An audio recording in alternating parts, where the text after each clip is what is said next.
after all those years for what I had been through. Did you ever thought of me even better than ever?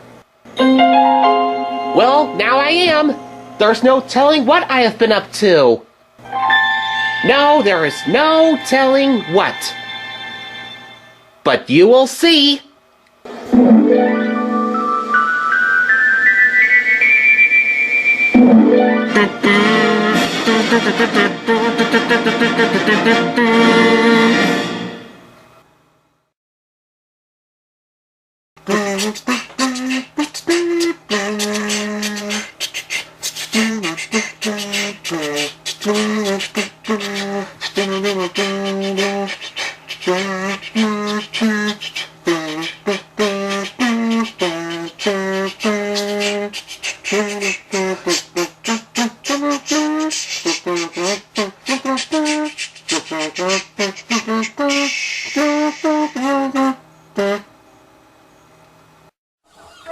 Thomas, Percy, and James were looking at the early morning sky.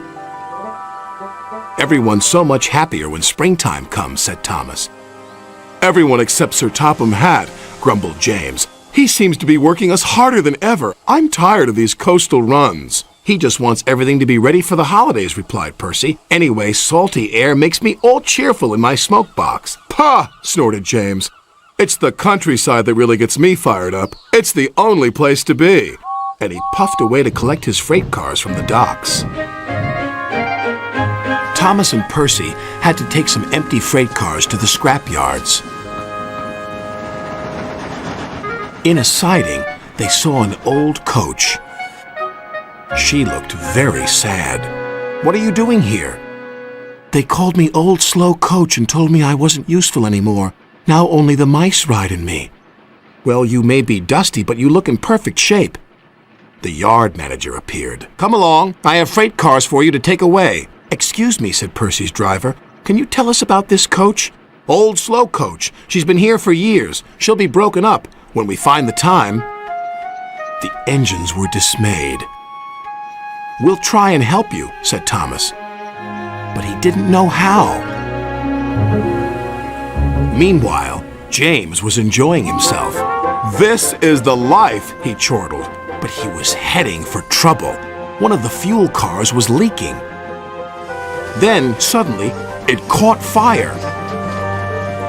"Oh, help!" cried James. They reached a siding, and his driver gave the alarm. "It's fuel, and it's dangerous!"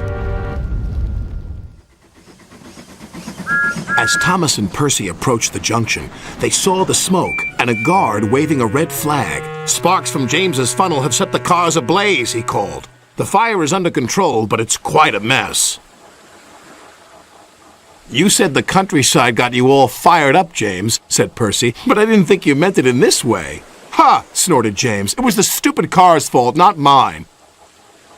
"It's safe to proceed now," called a fireman. Thomas and Percy now felt sorry for James.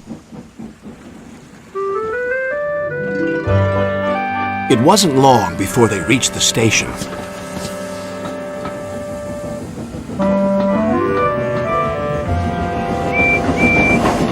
Later, as they were having a long drink at the water towers, they suddenly heard a commotion. "What's the matter?" Thomas asked. "It's another fire at the workman's hut," replied Thomas's driver. "We better see what we can do."